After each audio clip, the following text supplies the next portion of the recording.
and welcome to the Megan Taylor Creative Podcast, a show for entrepreneurs looking to grow their business with digital marketing. In this episode, I'll be sharing my top tips on how to start running Facebook and Google ads for your small business. Let's get started. In this episode, I just wanted to sit down and talk about how to actually run paid ads for your small business, because I think there's a common misconception amongst small business owners that you have to have a lot of money to be successful with paid ads. And I can tell you from first-hand experience that that is simply not the case. You just need to know how the platforms work, and you need to have a strategy that accounts for the fact that you have a relatively small budget. So in this episode, I'm mainly going to be focusing on how small businesses can succeed. But if you want to be cognizant of spending money, even as a slightly larger business with a bit more money to play with, then these tips will also apply to you. Now, as always, I'm just going to get straight into it. This is probably going to be a longer episode, so I would recommend just sitting down, grabbing a drink, because we might be here for a while. So I hope that you find these tips useful. And yeah, let's just get straight into it.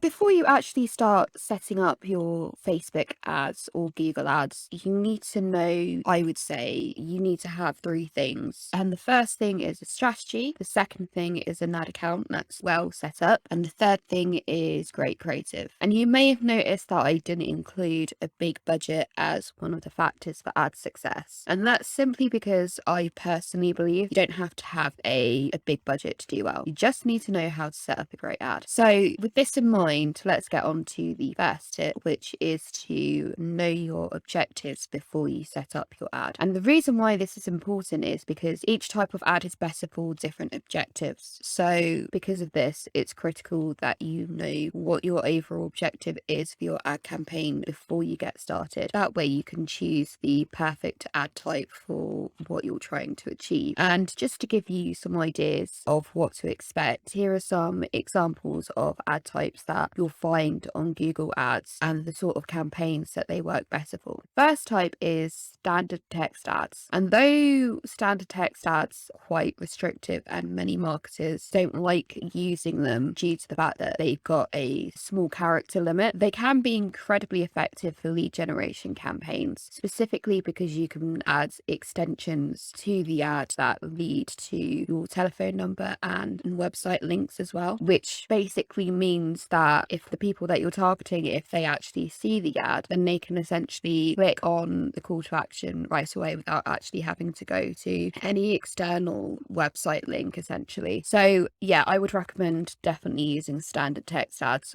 for lead generation campaigns. And the second type of ad that I'm going to talk about is responsive search ads. Responsive search ads allow marketers to create multiple versions of the same ad, which is great for businesses whose customer base has a number of different segments. And because of this, each ad needs to be a slightly different variation to appeal to each customer segment. To give you slightly more details on how these work, each responsive search ad can have up to 14 headlines and 5 descriptions. These type of ads work especially well for e-commerce stores that are running multiple different types of campaigns for different sections of their store. So for example, if they have one campaign that's for shoes and another one for dresses. But to ensure that you are actually making the most out of this type of ad, you need to make sure that each variation is especially targeted. So for instance, you could have a variation, something that your e-commerce store specializes in, for example, and you could have one variation that's summer shoes and one for party shoes. Obviously, whoever this ad shows up for is searching with the intent of potentially buying shoes, but because you've actually specified what type of shoes you're selling for each ad, then you'll essentially be able to get more qualified customers actually clicking on the ad, which is really important when you're working with a small budget, because you don't want a lot of unqualified qualify traffic clicking on your ads, because at the end of the day, you will have to pay for those clicks, but you won't have anything to show for it. So yeah, just use very distinct targeted variations to allow for better quality traffic. The next type of ad are video ads, which are shown on Google's video streaming platform, YouTube, and also on websites that allow AdSense. And video ads are pretty self-explanatory. We see them all the time, especially those of us that spend our lives on the internet. And I would say they're good for a lot of the things that we've talked about so far. They can be good for lead generation, but they can also be really good for brand awareness. I think that Google and YouTube have gotten really good with showing the best type of ad for the person. So I would highly recommend investing in video ads if your budget will allow for it. And they don't have to be particularly expensive to make either. But that said, if you did want to maybe spend one quarter, for example, making a video without running ads, and then the next quarter you actually test that video on both organic and paid platforms, then that would be really effective to see how this works for you. And the last ad type that I'm going to talk about that's available on Google Ads is product shopping ads. And these are the type of ads that you see at the top of search engines that have a visual of the product and a link to the product. And as the name suggests, product shopping ads work well again for e-commerce stores that are looking to increase the visibility of their products in search and get quick wins from super qualified traffic. Now, Facebook ads work slightly differently in the sense that they may have different names and how you set them up is slightly different, but you will see some crossover. That being said, here are some examples of ad types that you can expect to see on Facebook and these sort of campaigns that they would work well with. Like Google Ads, Facebook also has video ads, but I would say if you are going to invest in Facebook ads, you really want to make video a priority, as video content is critical to success on Facebook. And that's because over 4 billion videos are watched each day. So it's no surprise that businesses are starting to implement video content into their paid ad strategy. The best part about using video ads, in my opinion, is that if you get your ad right, your content should feel like a natural part of the feed, because video content is so popular on Facebook. That means that if you get your audience right and you have a really strong creative with your video, then your target audience are more likely to engage with your content organically rather than just scrolling through another ad. So Facebook ads can be up to 241 minutes, which actually leaves you with way more room to play with than, say, Instagram videos, which can only be up to 10 minutes. So if video is a big part of your strategy for awareness campaigns, for example, you want to adopt Facebook as your ad platform of choice. The next type of ad, which doesn't actually feature on Google Ads, are poll ads. And poll ads are only for mobile, but they are a great way to engage the user while simultaneously increasing awareness levels and also inspiring action. And also there is kind of an incentive, because only users who actually vote and use the poll can see the votes. So it kind of gives them a reason to want to partake in the ads. I would recommend poll ads if you're trying to do some market research or just simply increasing brand awareness, because if you get it right, then you'll start to interest the reader by asking the right sort of questions. So yeah, I definitely recommend them, but only if you have a particular reason for doing so. So like I said, market research, if you're trying to come up with a new product, for example. And another type of ad that is different from Google Ads are instant experience ads. Previously called Canvas, instant experience ads offer a full screen format for your advertising on Facebook, making your advert a more immersive experience for the user. The instant experience ad types works especially well for awareness stage video and image content, but they can also be powerful for getting quick conversions, especially for e-commerce stores that typically offer low ticket products for quick wins and impulse buys. As you can see, there's a lot of different type of ads that you need to consider when planning your campaigns. So make sure that you know the limitations and prerequisites and which type of ad will work best for what you're trying to achieve,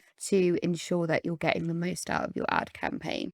My next tip for running Facebook and Google Ads as a small business, and potentially the most important tip that I think a lot of small business owners actually overlook, is to create an optimized landing page. Now, I first picked up this tip actually, I would say last year, when I worked at an agency that offered paid ads to some of their clients. And my manager actually said to me that they created several variations of landing pages specifically so that they could have something more targeted to link to in Google Ads. And that was kind of my first introduction to how important landing pages are for the success of your ad campaign, because at the end of the day, although a user clicks on your ad, the work isn't over when that happens. They could quite easily leave without actually converting. But an optimized landing page essentially ensures that you don't run into the risk of having a lot of unqualified traffic, because the landing page is specifically set up to encourage those conversions. And it should be very simple. I would say it probably should be 500 words max. I would say it's important to make sure that you've got enough content on there, because if you're going to create a highly optimized landing page that's geared towards conversions, you may want it to rank in organic search as well. So that's why having a certain amount of words is important, so that Google can really understand what your content is about. But I would focus on making it very visual and making it straight to the point. I would definitely recommend creating, as I said before, a number of variations, especially if you're someone whose business has quite a few product lines, or like we talked about earlier, you have a lot of customer segments, just so that you can ensure that it is as targeted as you can possibly make it. And in this way, you'll get the most out of your ad budget, because you know that you will have a plan for what happens when the user actually clicks on your ad, and the user doesn't just go to the ad and is sent to like the homepage of a website, and then they may feel a bit overwhelmed because they're not quite sure where to go. The next tip that I wanted to share with you is to know your maximum CPC. If you spend any time learning about ads, then CPC is probably a metric that you've come across. But just in case you're not aware, CPC refers to cost per click, and this is the amount that a click for an ad costs. Your keywords will also have an average CPC, and as such, they'll play a big part in determining how many clicks you get, as each keyword you target will factor in your overall budget because of the CPC that it's associated with, that bigger corporations spend on ads each month. Because of this, it's even more important to work out a budget, as your resources are limited. And part of working out that budget is determining your max CPC. So your max CPC is the absolute maximum that you're willing to spend per click. Once you know this, then you can decide how many clicks you will need for your campaign to be successful, and then you can work out what your lifetime spend is for that campaign. And then over time, you can work out your daily spend. Although bigger corporations can sometimes get away with not setting a daily limit, as a small business, it's really important to keep track on daily spend so that you don't blow your budget too quickly. So I would recommend setting a daily cap on each ad campaign and then keeping an eye on it. I personally would get into the habit of checking your ad account at the end of each day. And in that way, if you haven't spent your capped amount for that day, then you'll be able to adjust the budget slightly so that you can spend slightly more the next day. Though you may not always spend your daily ad spend, having a cap means that you never run the risk of going over. So you know that your spending is controlled.